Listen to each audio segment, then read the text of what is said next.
এটা কিন্তু আমাদের জন্য খুব একটা ভালো দিক নয়, এটা খারাপ দিক। আর এরা দুই ভাই সারা বছর পরিশ্রম করে এই এতগুলো হিন্দু মানুষকে এক জায়গায় জড়ো করেছে, কেন জানেন?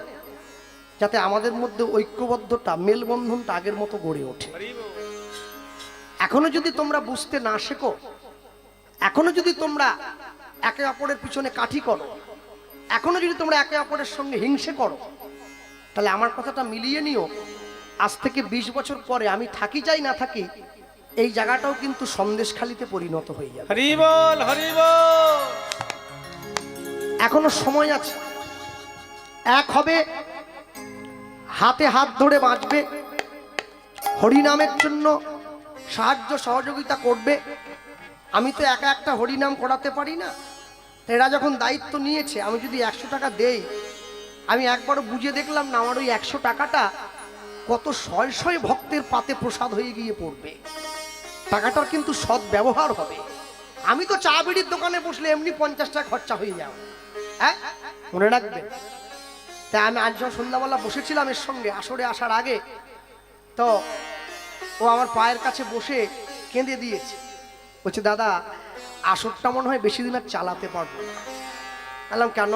বলছে, মানুষে তো ভিক্ষা দেয় না দাদা।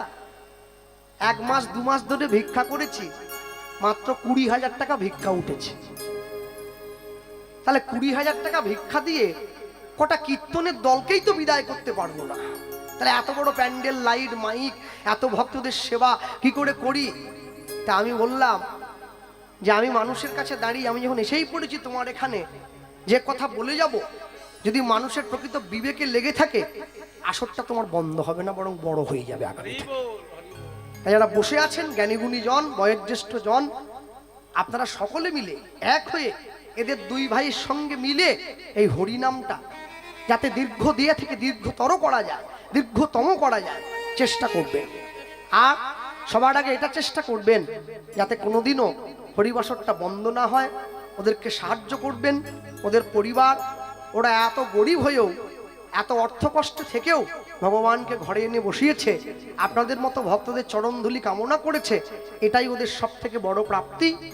এ শুধু তাই নয়, এ আমাকে 2-1 জায়গায় আসরে বায়নাও পর্যন্ত দিয়েছে। বলছে কিছু যায়, ও কীর্তনের শেষে ওকে আমি বলতাম তুমি 1000 টাকা নাও, আজ পর্যন্ত কোনোদিনও আমার কাছে 10 টাকা নেয়নি। হ্যাঁ, এরা দুই ভাই খুবই ভালো, ছুটে আসে যেখানে আমি গানে যাই, দুইজন ছুটে যায়।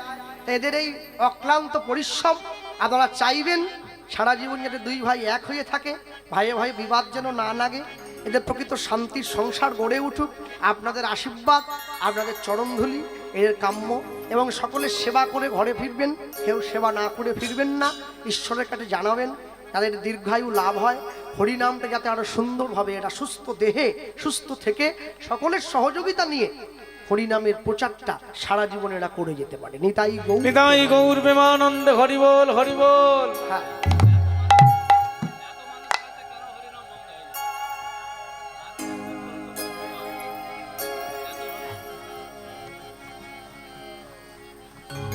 ভালো থেকো তোমরা। আসরটা আরো বড় হোক, আসরটা আরো দীর্ঘায়িত হোক। আমি আসি চাই না আসি, ভগবানের কাছে এই কামনা করব, আসরটা যেন আরো সুন্দর হয়, আরো ভালো হয়। নিতাই গৌর প্রেমানন্দে। হরি বল, হরি বল। চলো, আমি এখানে ছিলাম, আমি বলতে গিয়ে বলবো, আচ্ছা একটু প্যান্ডেলের কাপড়গুলো তুলে দাও তো দাদা, ভাই তুলে দাও। এই কাপড়গুলো উঠিয়ে দিলে তো হাওয়া ঢুকবে, একটু সকালে বসতে সুবিধা, গরম তো খুব, একটু তুলে দাও, ঠান্ডা বাতাসটা ঢুকুক, প্রচন্ড গরম পড়েছে। তাই বলতে গিয়ে বলবো, সবার আগে যে কথা, অন্য কিছু নয়, শ্রীকৃষ্ণ চৈতন্য মহাপ্রভু তিনি যখন সন্ন্যাসী হয়ে চলে গেলেন, সন্ন্যাসী হয়ে চলে যাওয়ার পর সঙ্গে কিন্তু নিতাই চাঁদকেও নিয়ে গিয়েছিলেন, একা যান নাই। কোথায় গিয়েছেন? শচী মায়ের আদেশে বৃন্দাবনে যাওয়া হয় নাই, পুরী ধায়ে বাকিটা জীবন কাটিয়েছে। সমুদ্রের পাড়ে বসেছেন দুই ভাই, নিতাই চাঁদের হাত ধরে মহাপ্রভু বলে উঠছে, কি বলল? দাদা কি তুমিও সাধু, আমিও সাধু, আমরা দুই ভাই যদি সাধু হয়ে যাই, তুমি বলো দাদা বাংলার মানুষকে হরিনাম কে দেবে? নিতাই চাঁদ বলে, তুই আমায় কি করতে বলছিস? অন্য কিছু নয়, তুমি বাংলায় যাও, বাংলার মানুষকে হরিনাম দাও, এটাই তো আমি চাই। নিতাই চাঁদ যেই চলে যেতে যাচ্ছে, মহাপ্রভু পিছন থেকে ডাক দিয়ে বলে উঠছে, দাদা চলে গেলে হবে না, আরো কথা আছে তো। কি? একটা বিয়ে করবে, আর ছেলে মেয়ের জন্ম দেবে। বলিস কি রে, আমার মতো সন্ন্যাসীকে লোক মেয়ে দেবে? এই 1,00,000 টাকা নিয়ে যে হরিনাম গায় সে মেয়ে পায়নি, আমি বিনা পয়সায় হরিনাম গাই, আমাকে মেয়েকে দেবে? আরে যাও, ভাবছো বসে চলবে কিসে, তুমি ভাববার কে?